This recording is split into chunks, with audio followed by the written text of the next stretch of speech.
We're here in Moscow. I'm going to be speaking at the 8th Annual Bankers Conference in Sochi, Russia, in just actually day after tomorrow. And while we're here, I was just thinking what better place to talk about freedom, political freedom, economic freedom, and personal financial freedom. And we live in a day where government intrusion into our lives is becoming greater and greater, actually. And what's really interesting is the former communistic countries, the countries that had swung all the way to one side of the pendulum here, seem to be getting more and more free. For instance, right now, I'm able to stand here in Red Square and talk about freedom. And we're not getting hassled and told that we can't film and pushed off of the street like we have been in the United States and in England.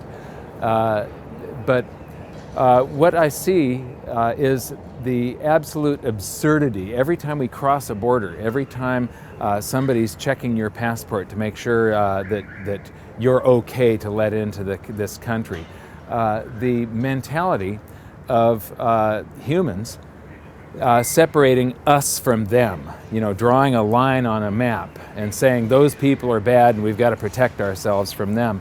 All these different societies that are basically, for some reason, we have this follow the leader mentality where we elect somebody and then let them sort of scare us into believing that some other society is bad, and then we can allow them to steal us blind and to control us through this fear.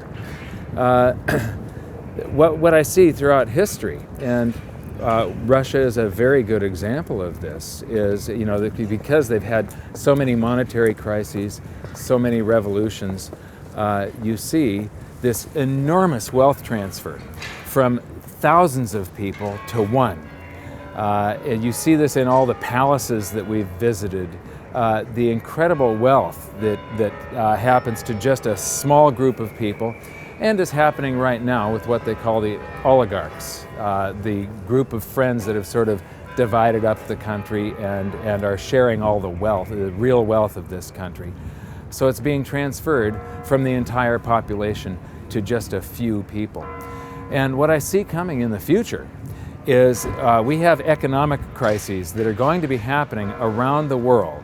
And right now, Russia is trying to solve their economic crises by privatizing many of the public sectors, the natural resources, and the big industries in Russia.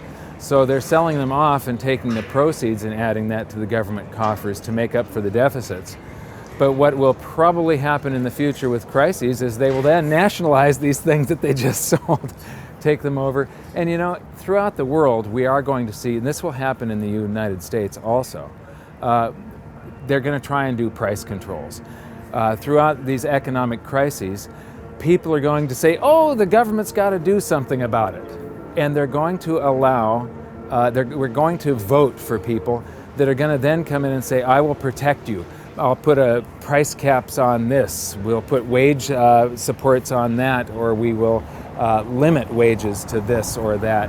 And it has never worked throughout history, and it's not going to work again. But I know that we're going down this road. You can see it. You can see the script that we're reading right now. The script we're reading is right from the 1920s and the Great Depression. In the U.S., we had two Republican administrations back-to-back during the 20s that pushed for lower interest rates and cut taxes, and they created a bubble. And then the Federal Reserve popped the bubble, and then the Federal Reserve bungled a bunch of times and caused what should have been a severe recession to turn into the Great Depression, which then spread around the world. So then we fire the Republicans and we hire the Democrats to come in and tax us and slow down the economy and redistribute our wealth, causing the Great Depression. We're reading from the same script today. We're going to do the same stupid mistakes, except it's going to be on a scale never before seen on this planet. All of this causes a tremendous wealth transfer, which sort of brings me to the point of this whole dissertation here, that Gold and silver are free market money, and they do represent financial freedom. They represent a way of getting out of the matrix, of getting out of this government control, of being immune from this government theft of your wealth through debasement of the currency supply. This decade will contain more changes. It'll be unlike anything that we have ever experienced in our lives. By the end of this decade, the dollar as we know it will not exist. There may be a dollar, but it won't be this completely unbacked dollar that we have right now.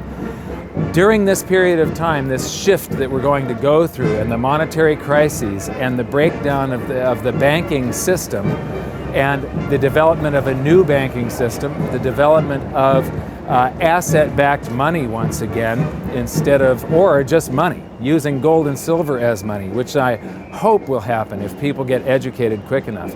Through this crises, which is going to be tremendous crises, big turmoil, there's a tremendous wealth transfer, and there is opportunity on the other side of every dark cloud.